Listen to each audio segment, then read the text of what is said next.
আসসালামু আলাইকুম বন্ধুরা, সবাই কেমন আছেন? চলে আসলাম আরও একটি নতুন ভিডিওতে। আজকে আমরা বের হয়ে পড়েছি মাওয়া পদ্মা ব্রিজের উপলক্ষে।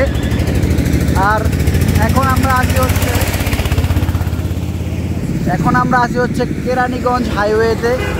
তো এখানে হালকা একটা বিরতি নিলাম। তো আমার সাথে আছে মাসুদ, সজীব। এক বাইকে, এই যে বাইকটা আপনারা দেখেন, এই বাইকেই চলে আসছি তিনজন পদ্মা ব্রিজের গন্তব্যে যাওয়ার জন্য।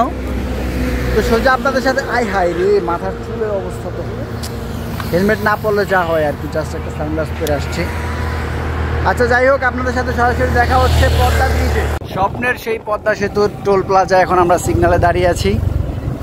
এখানে দেখতে পাচ্ছি 1, 2, 3, 4, 5, 6, 7, 7টা থেকে 8টার মতো লেন দিয়ে রাখছে।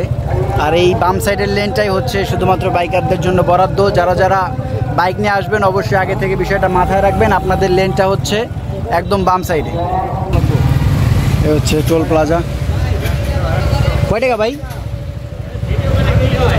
ওইখানে ভিডিও করতেছে না, ওনার চেহারা ধরতেছে। বুঝেনি তো, আসছি ফার্স্ট, একটা আগ্রহ কাজ করতেছে না ভিতরে।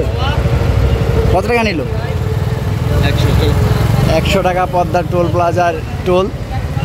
ও ভাই, আমি তো ভাবছিলাম 50, যমুনার মতো। এখানে তো দেখি আরো বেশি।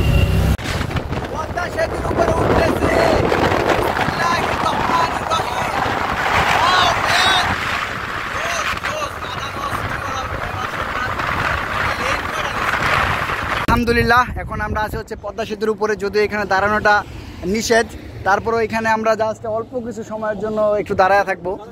আর এই 2-1টা জাস্ট ফটো ক্যাপচার করব। আসলে পদ্মা সেতুর ফিলিংসটা আমি বলে বুঝাতে পারবো না। আমার অনেক এক্সাইটমেন্ট কাজ করতেছে মনের ভিতরে। ভাই, কত বড় নদী হইতে পারে এই পাশ থেকে ওই পাশ, এটাই চোখ দিয়ে দেখতেছি বিধায় বুঝতে পারতেছি। খুবই ভালো লাগা কাজ করতেছে। এতক্ষণ এখানে দাঁড়ানোর সাহস পাই নাই। হঠাৎ করে আমরাই দাঁড়াইলাম এবং আমাদের সাথে আরও অনেক কয়টা বাইকার ছিল। ওই যে দেখতে পাচ্ছেন, এখানে আরও 2-1জন বাইকার দাঁড়াইছে আমাদের দেখা দেখি, এবং পিছনেও আরও 2-1জন বাইকার দাঁড়াইছে। আসলে ফিলিংসটা অনেক ভালো লাগতেছে। এখন এইখান থেকে আমরা মাওয়া ঘাট যাবো। এখানে দেখি হালকা পাতলা কোনো কিছু খাওয়া যায় কিনা। আর ফিলিংসগুলো অনেক ভালো লাগতেছে। আসলে এক্সাইটমেন্টের কারণে আমি কী বলতেছি আমি জানি না। ভিডিওটা এই পর্যন্ত ক্লোজ করতেছি। সবাই ভালো থাকেন, সুস্থ থাকেন। টাটা। আমি ফিল নেই। Tata tata tata.